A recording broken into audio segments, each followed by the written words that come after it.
This is the Nobel Podcast, where we talk about how to optimize your technology, life, and mind. We're joined by special operations veterans, entrepreneurs, investors, and others who have overcome difficulty to make it to the top of their craft by staying in the fight. What's your name? Kieran Carroll. Where'd you grow up? We'll start with that one. I was born in Washington, D.C. I grew up right outside of D.C. in Maryland, went to high school in Bethesda, and then from there went to the Naval Academy after high school. So how old were you when you realized you wanted to go into the Naval Academy and do the military thing? My dad was a Marine officer, like in the early 70s. We had been exposed to the military, I guess. And then the other thing too is I have a twin brother, and he also went to the Naval Academy, same class. He was way more forward-leaning with the military. But like realistically, after 9/11, I think that became the ultimate path. Obviously, the DC area was like heavily affected by 9/11, and we knew people that like lost their lives. Yeah. Our families knew people. So there was like obviously the element of, retribution and doing something for your country. And then on top of that, my parents paid a shitload of money for private high school. So, going somewhere on a military scholarship, either Service Academy or ROTC, made a lot of sense. I was heavily pushed to do that by my parents.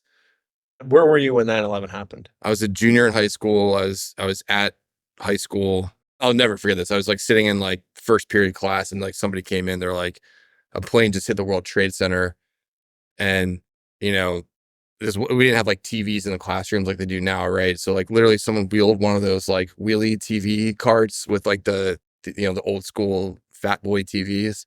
We were watching when the second plane hit. Did you get what that meant in junior year of high school? I think people knew that it was like going to be game on at that point. Was that before or after you realized you wanted to go to Naval Academy? It was like right about the time I was trying to figure it out. You know what I mean? So like it definitely pushed me in that direction without a doubt. So Naval Academy, did you know what you wanted to do? Pilot, SWO? When I first went in, I had no idea what I wanted to do. I thought flying would have been cool. I really quickly ruled that out. Was there an aspect that you were doing it? Like did you get to go on flights and stuff? Yeah. So I actually got to fly in the back of an F-14. The pilot was such a dickhead. It was hilarious. Well, that's the thing. They're supposed to be like, I threw up, right, dude. Yeah. Right. I blacked out. It was, and that was a piece of it. I was recruited to swim. So I went to swim. I started failing classes pretty much immediately freshman year. So I stopped swimming and I focused on academics. I eventually got my academics back up, but I never fully recovered. I basically got forced into surface warfare, which was okay. That happens to a lot of people. It's a part of life there. The other option was Marine Corps ground, and like every person I talked to who wanted to be a Marine, I thought was like insufferable. So, What did your brother end up doing? Right. So my brother, I think, would have been the number 2 SEAL selectee from our class. Collins, he's a freak athlete, super smart. He was an aerospace engineer. I was a history major, just to like differentiate us a little bit. He ended up getting kidney stones from lightweight crew. They didn't give him SEALs, and I think he always had a chip on his shoulder based on that. So he ended up eventually going Marine ground, force recon, and then did other stuff after that. But yeah, he's always been super butthurt about that. But a less insufferable Marine, or oh no, he was equally as insufferable. Honestly, a lot of the NSW guys were also insufferable. This is the part of your story I don't know, so I'm super stoked to get it filled in. So let's do it. You became SWO, and then somehow you went extremely non-traditional and unconventional. Just go over that. Yeah, so I was a terrible SWO. I did my first tour on an amphib out of Little Creek in Virginia Beach. Spent 2 years on the ship. It was one of those things where like they didn't have a job for you, right? There were so many junior officers on board. Obviously, Carter Stapleton from our team was also on the Ashland. I basically just went to a series of schools, right? For the first 3, 4, 5 months I was on board. The fleet has like the boarding teams. I went and did, those schools. I did some other stuff. And then we deployed. So we were like the afloat forward staging base between the 2 oil platforms, like literally right off the beach in Iraq. The op line between Iraq and Iran is also right there. So there's like the Iranian stuff going on. We had like Brits on board. We had Iraqi, Navy, Marine guys on board. For my first experience working with like partner forces was that. It was really weird. We also did like the anti-piracy stuff off Somalia and East Africa. So we were the Southeast Africa Partnership Station as well. What were you guys doing? Patrolling? Yeah, we were just out there. So the Marines that were supposed to be on the amphib ended up flying off to Afghanistan right before we deployed. So we went out there basically with no actual mission set beyond, hey, establish presence, do some VBSS stuff. It's basically advise and assist off Iraq as well, sort of like the naval version of that. We also hit like 11 ports on that deployment. So we were frequently in port. We did exercises with like the Israelis. We were in Israel for 2 weeks over Easter Sunday. I ended up going underway with an Israeli warship. So that was also sort of a first introduction into like working with partner forces. I did my, 2 years. During that time, the Navy stood up this thing called the Riverine Forces. The Riverine Forces were like something totally different, right? And like all beautiful creatures, the Navy ended up killing it because it was too pure for this world. But The Riverine is a beautiful creature too pure for this world. I mean, that's the way I like to think of it, right? So in 2006, when OIF had been going full swing for a few years, the SBTs in particular, like Special Boat Team 22, NSW made the decision to pull SBT 22 out of Iraq, which left a gap. So the Navy was like, all right, we're going to go build basically SWIC Light. So they pulled together a bunch of like, it was like the Island of Misfit toys, right? We had guys that had come from DAMNAC. We had guys that were SWIC. The officers, the O's involved were a mixture of EOD officers and surface warfare officers. They gave us a lot of training, everything from like ground warfare stuff all the way through the boat stuff. And then they upskilled a lot of people too into like JTAC, into, human collection. And all the training was down at Camp Lejeune. Once you got selected to go, you went through 6 months of schools, roughly, maybe a little bit more. Then you got to your unit and you did a workup to go to Iraq. So by the time I showed up to Riverine Squadron 2, these guys had just gotten back from OIF. It had been kinetic for them. They had a good deployment from that perspective. What was the Riverine doing in Iraq that was kinetic? So they did everything from like direct action. They did obviously insert extract. What was interesting about the Riverine units too is that the boat debts had their own ground debt as part of it. So it was like, again, this hodgepodge thing of like, you get 4 boats and then you have like 10 or 12 dudes that would hop out on the ground and go do limited operations ashore. For a SWO daddy, crack deal. It was absolutely a crack deal. And I think the more interesting thing is like, if you look at the SWO, the junior officers who were SWOs there and like where they ended up going into more interesting places, I think that was like the breeding ground for a lot of it. It sounds like it was entrepreneurial. Like it sounds like it was an early stage startup that was too early stage and dynamic to survive. Right. So black and white from the fleet, right? So the fleet, everything's like checklist, right? Yeah. You gotta fucking do this and check the boxes, right? It gets Riverine, there was none of that. We took like IADs from NSW, we took stuff from the Marine Corps, we smashed it together. And then of course you have the EOD guys that have their own sort of like their spin on things. And it was an incredible organization to be part of. There were 3 squadrons at the time. And then 2010 happened and then they did the reduction in force. So our detachment never ended up going. So it was a major letdown. And then for a year and a half, it was like, well, like now what the fuck do we do, right? And this is where I really started, they sent me to a bunch of schools, right? I went to a bunch of human schools on SOCOM dollars. So we're using acronyms for almost everything. Let's define some.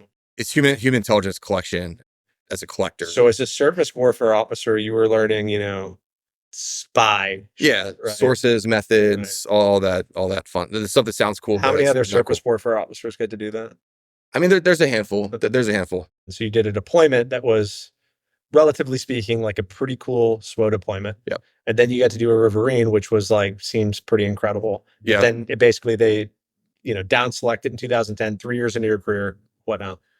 Basically, they were looking for guys to go to Afghanistan on a special projects type of thing. So I ended up doing that. I was in Afghanistan, I think, for 13 months between July of 2011 through like August of 2012.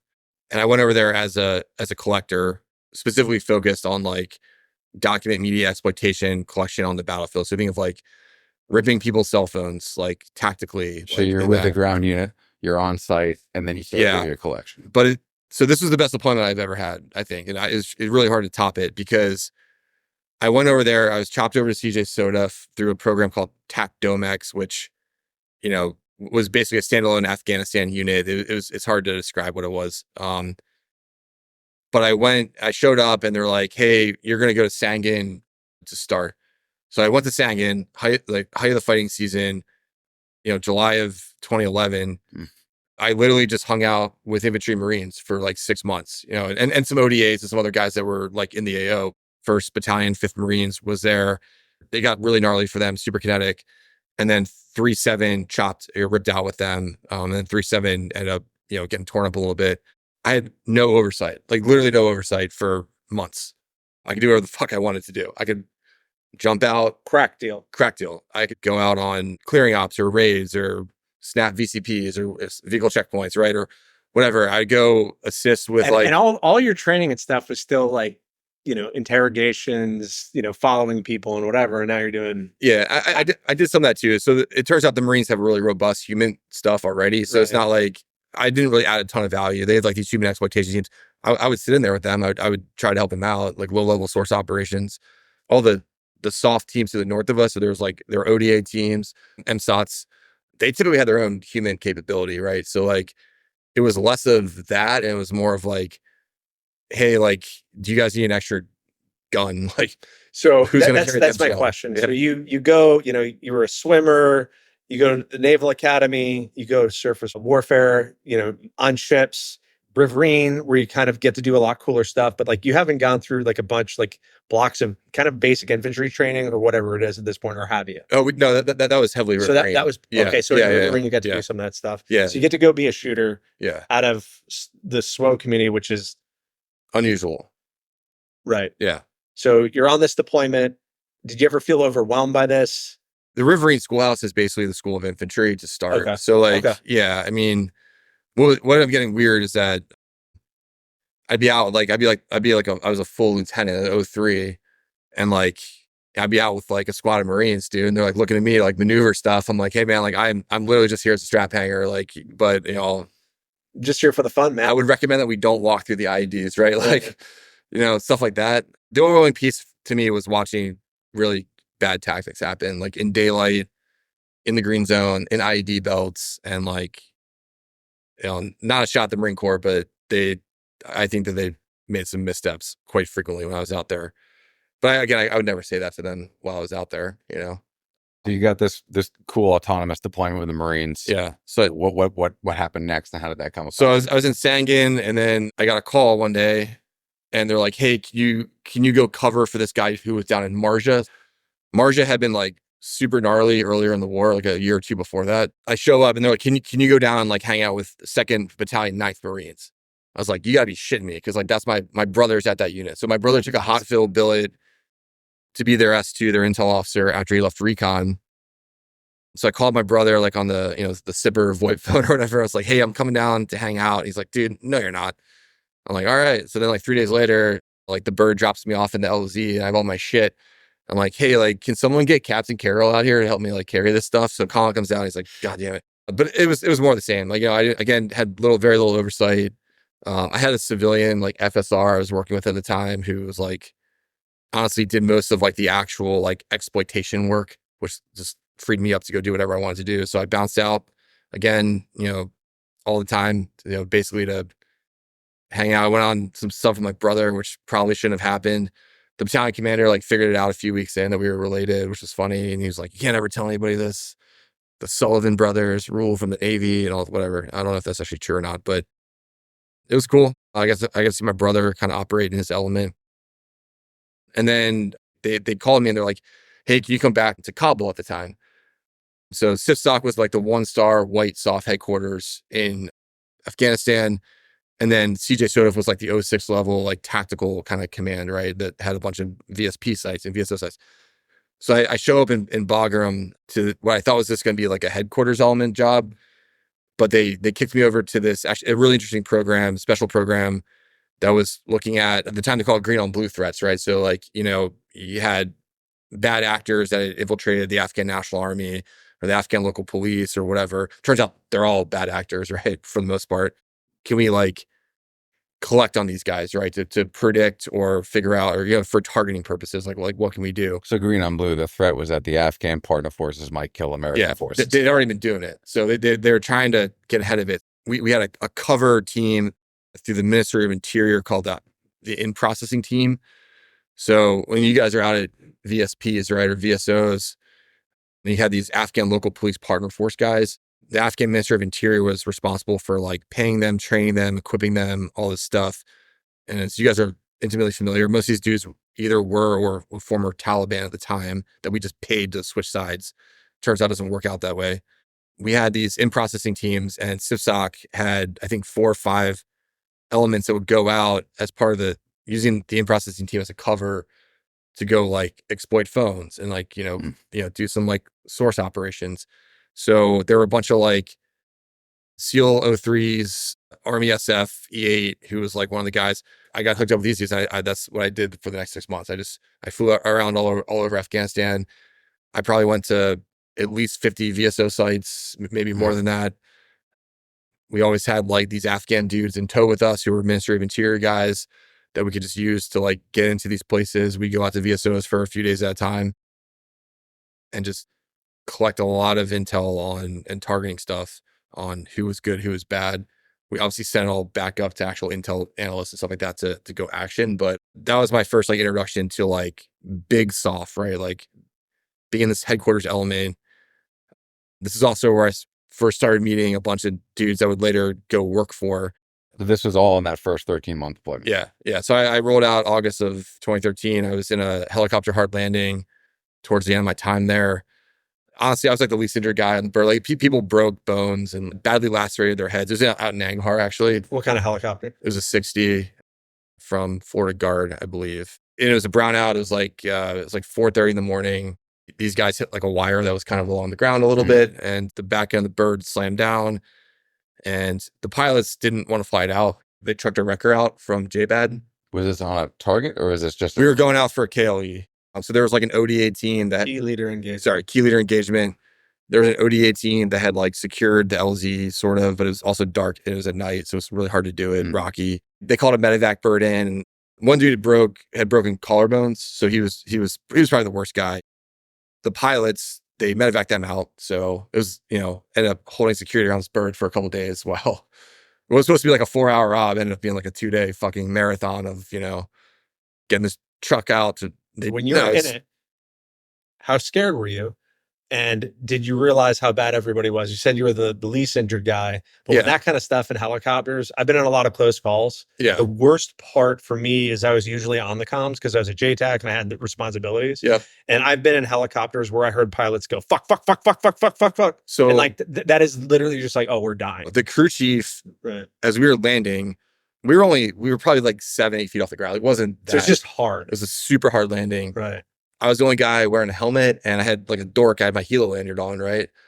Other guys didn't do that. So I've become afraid of helicopters. Probably by that point, I've seen a lot of stuff. I would immediately put my helo lanyard on. Dude, yeah. I'd get in. And the 30 seconds thing, no, man, like I'd have it like ready to unhook. I'd get it cleared. I was like a 5-second helo dude. Like I'm not falling out of this thing at 300 feet. No way. Nope. I've been in enough helicopters to know that if I'm unhooked 30 seconds before landing, they make a lot of crazy moves that I could fall out. Yeah. And my wife we were in Hawaii or something. She's like, oh, we should do this helicopter tour. I was like, nope. I was like, done with this forever. I'm good. Yeah. It's an amazing deployment for a surface warfare officer. Had a very good deployment. You made a bunch of crucial introductions. Yeah. How did that pivot into your next role? So I had orders down to the Defense Intelligence Agency down in Charlottesville. It's kind of a crack deal, but like, I believe they were actually coded for a surface warfare officer. I could be wrong about that, but like they tried to slide me in based on the human stuff, right? Then Big Navy found out that I was in a hard landing and that I had a separated disc in my back. And someone freaked out in the chain of command. They're like, what is this guy even doing here? Right? Kind of a thing. From the surface warfare community from DIA? From Millington. So Millington, like the BUPers, right? The overarching orders of the Navy. The surface warfare community managers. And they're like, we need to get him back to a military treatment facility to get, physical therapy and whatever. And honestly, I was like, fine. I mean, for the most part, I was fine. So they sent me back to Walter Reed in Bethesda. It used to be called Bethesda Naval. Now it's Walter Reed. I was there for about a year and I didn't really have a job. Like they gave me like some bullshit program management job, which I hardly ever showed up for. Again, like I didn't have a ton of oversight. There are other people that like in the office I worked in, it was like the non-medical wounded warrior, Navy's wounded warrior office kind of a thing. We did not have a ton of wounded warriors in the Navy. And the ones that we did typically came out of SOF. So SOCOM had the CARE Coalition guys, and that's where they all went to. So I want to go over this in my head. the time in the Navy where Kieran Carroll didn't really have a job. Let's start. Your first ship, you just basically learn and you don't really do anything. So that's not really a job. Right. Your second one was like a commissioning kind of a new thing and kind of doing that. And it's a job, but like the responsibilities, whatever, are nebulous. I mean, you're a mission commander. Like, Okay. yeah. Okay. So that one's a job. That's a job. And then basically for that 13-month deployment, it was whatever you wanted to do. You were basically entrepreneurial soldier who was just like, this seems like a fun fight. Right. And then after that, you had a hard landing and then you're supposedly recovering without a job. Yeah. I mean, I'd go to physical therapy and You had literally years where there's like very little to no supervision. Yeah. This is one of them. I lived in DC with like my high school friends. Like it was whatever. An Army 06 that I met, he had this incredible background. I met him in Afghanistan. He was either at CIFSOC or he was like one of the supporting things. He was like a special mission unit guy, intel dude, signature. He randomly hit me up one day and was like, hey, like, you know, I enjoyed working with you. I would drive him around and stuff sometimes. Enjoyed working with you. Like, what are you up to now? I was like, hey, I'm over here at Walter Reed. I'm at that time I was thinking about getting out. I'm like, I like bought my GMAT test prep book, you know? And he's like, hey, like, you know, have you thought about, and he was one of the lead JSOC liaisons to the NSA at the time. And he's like, have you thought about maybe coming over here? And he's like, I could try to find something interesting for you to do. The JSOC or NSA? He was a JSOCer at NSA. Okay. So like, there's a bunch of them. Like they sit there, you know, whatever, and coordinate and, you know, target. And I was like, yeah, it sounds cool. I was like, the Navy will never let me do this. And he was like, well, let me make some calls, you know, who do I have to talk to? So I gave him like my detail, like my career manager's name. Luckily, at the time, my career manager had come from Riverine Squadron and he was an 08 Naval Academy grad. And this was a future admiral. Like, guy's awesome. And he was like, fuck it. Like, yeah, like let him go. So they cut me orders, 3-year orders. At this point, I was so off course for typical SWO promotions or milestones is what they call it. Sure, they weren't a SWO. Right. And like, I didn't care because like, I didn't plan on making the Navy a career, right? I just wanted to keep doing interesting stuff. So I owe this one dude in particular a bunch of beers for actually getting the orders to go over there. So I went to the National Security Agency for like roughly 3 years. And when I first showed up, I don't have a SIGINT background. Like obviously don't have a cyber background. They made me go through information warfare officer school to start. So that's down like Pensacola. Which like 22-year-olds go to that, right? Yeah. That's like the first school if you're in that group. Yeah, exactly. If you're an information warfare officer in the Navy, you start there. And it's like 8 weeks in Pensacola. Information warfare community, though, has a lot of like, they call them accessions. So like they have a lot of 03s, 04s coming from other career specialties into the community. There's a bunch of dudes at that school is like, who is that guy? Don't worry about it. Yeah, I mean, I think a lot of people with interesting backgrounds. And then you have a lot of like prior enlisted guys. And then I show up and the XO, you know, not a lot of people probably realize this or understand this, but the National Security Agency, right, is a Department of Defense agency, right? So you have a bunch of civilians that work there that keep the lights going, that are like the sort of the key decision makers. But then you have like a ton of military people that like revolve in and out of there. And the Navy, I think, has something like, at the time when I was there, I think with the Navy had like almost 2,000 people at actual Fort Meade, like NSA headquarters. But you never know it. I showed up and the one requirement the Navy made me do besides the school was I had to go qualify on the battle watch floor that the Navy has there. And I think I set like the all-time record to qualify and get the fuck off the battle watch floor because it was brutal. What is the battle watch floor? It is a operations center that you sit there in 12-hour shifts, and you know you have a bunch of analysts doing what their stuff, right? A lot of it was tracking like foreign naval assets and whatever else, right? You're also a room that's an operations center, a bunch of people staring at computers, big TVs around the wall, maps of the world. Television screens. Yeah, basically. You have to run a operations center. You got to sit for like murder boards and stuff and whatever else. What's a murder board? A murder board is when they ask you a lot of questions rapidly and make you feel really dumb. If you're in the fleet and you're an officer, you sit through a lot of murder boards in your career, either getting murder boarded or murder boarding somebody else. Anyway, so I had to do that. I think I was there for maybe like 2 months tops. You know, you weren't there every day. It was like, I think you had like 3 or 4 day shifts or whatever. When I left, I went to NSA's counterterrorism directorate. I was one of the JSOC liaisons. There's a bunch of them. And I had East Africa and the Arabian Peninsula were the 2 AOs I focused in. What on a high level was it that you were doing in the Arabian Peninsula? What was the overarching objective? And So I supported like all the tier 1 units that were operating out of there. okay. So national level collection, right? So like you think of like, the various assets that we have flying, collecting, or, waterborne assets or whatever, all the way down to like the tactical, like guys putting devices in places who support specific operations. So it sounds ambiguous. Did you have a direct order, or were you, again, making up your own way as you went along? I mean, the direct order came all the way down from the National Security Council, and it was, how do you target, kill, or capture like these bad dudes, right? So it's like the JPEL targeting list, but for those AOs.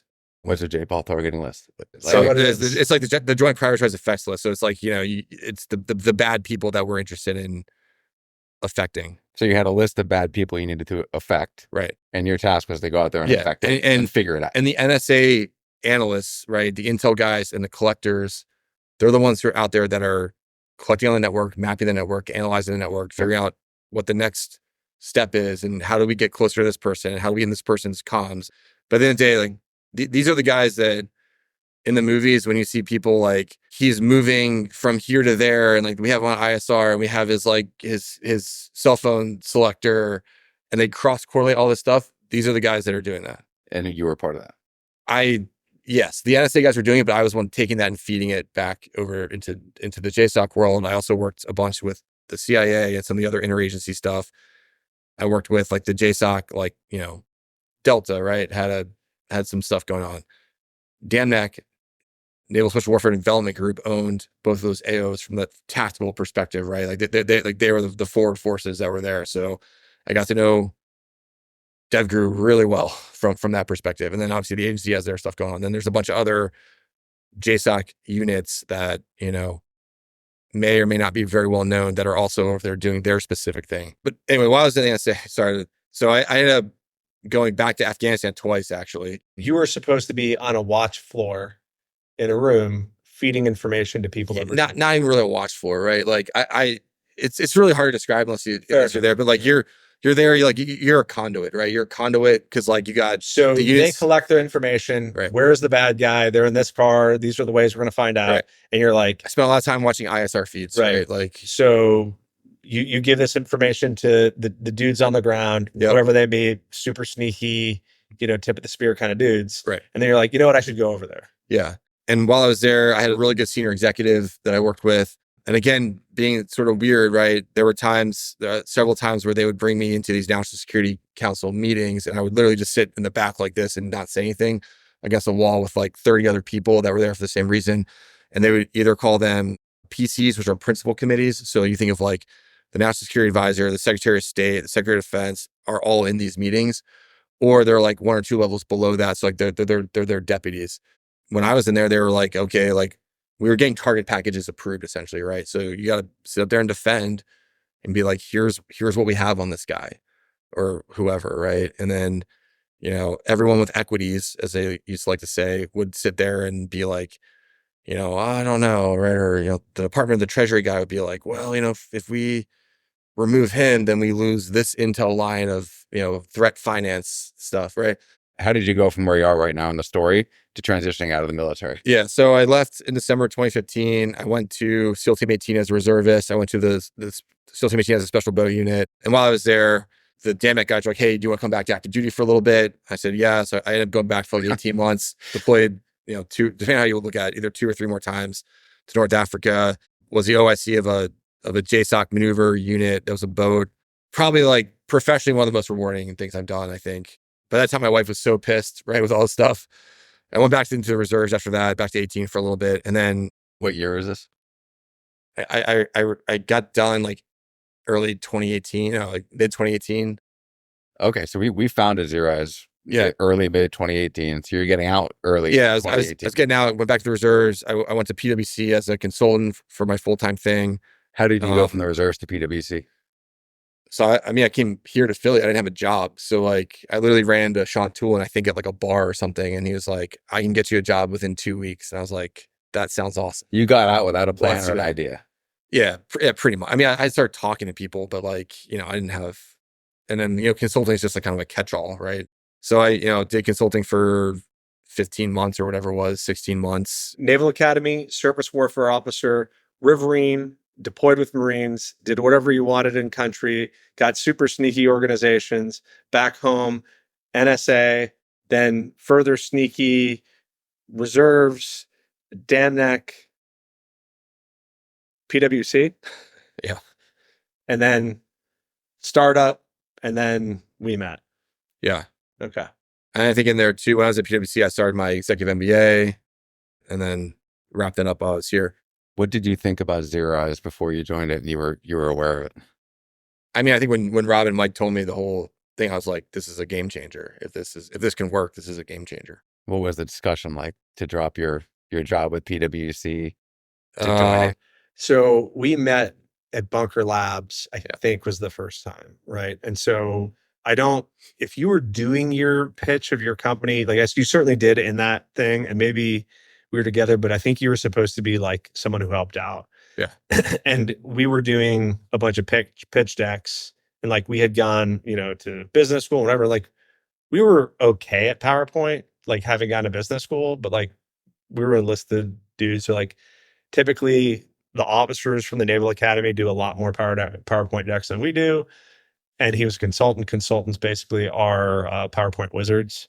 And you're like, I can help you for free. And free was a great price for us. It's the only price for you. Right. It was the only price at the time because like we had no money. We were doing the WeWork thing, and then he'd help out. And so like we met in, a WeWork in Philly where he would help us with like the silly thing is just like, is that the right color periwinkle blue? Is this kind of like when you joined the Riverines or did that Afghan deployment with the Marines, or you basically just figure it the fuck out? Yeah, I think so. I mean, that's what we've all had to do this entire time, right? Like, there's no playbook we're executing from.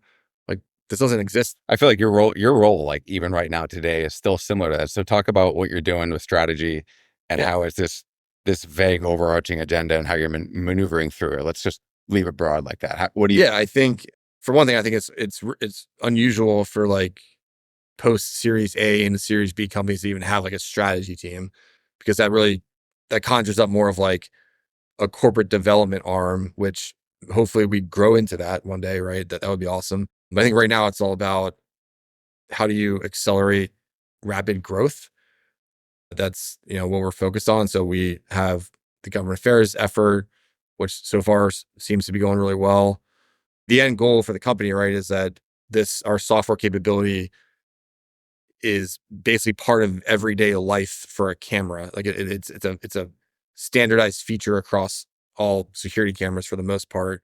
Realistically, right, there's no political solution to gun violence in our lifetime. So we have to do something technology wise to be a stopgap, and we're a good layer to that. So it's going and, talking to policymakers and educating them about this kind of stuff.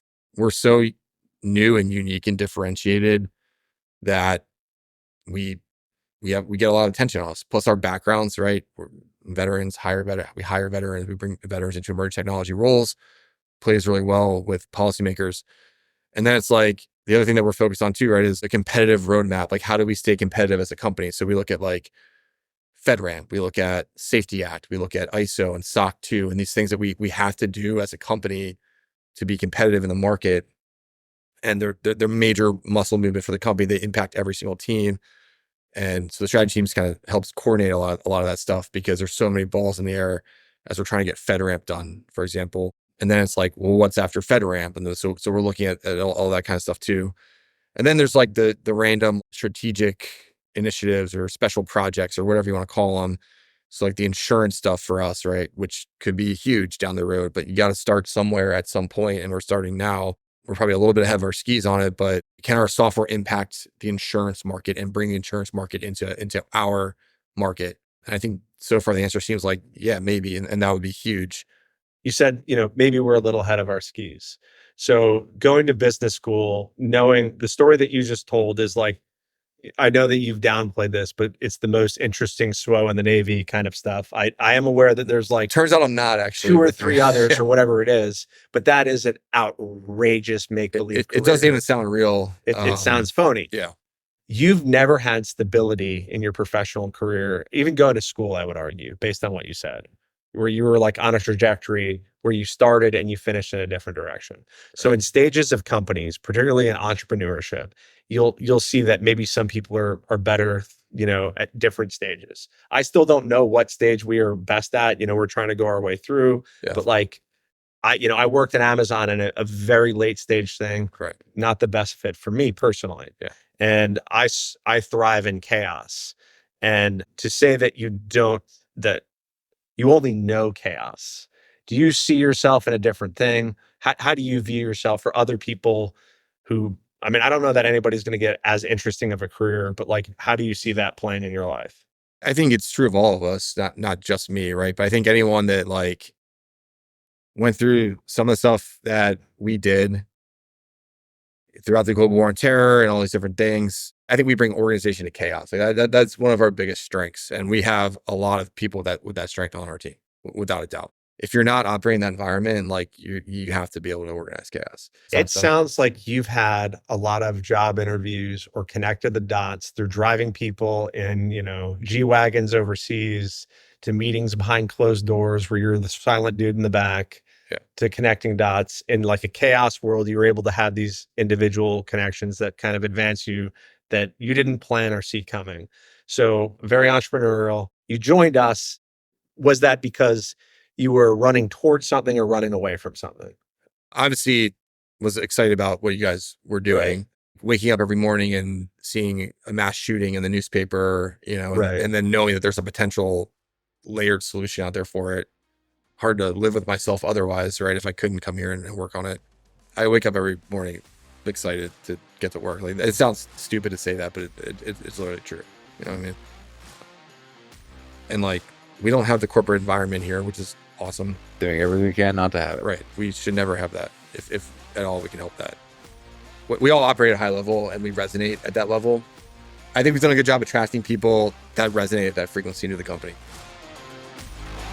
That's it for this episode. If you want to check out more from the podcast, head to ZeroEyes.com/Nobel, where you can see show notes, read more about our guests, and suggest guests or topics of your own. Until next time, stay in the fight. Don't ring the bell.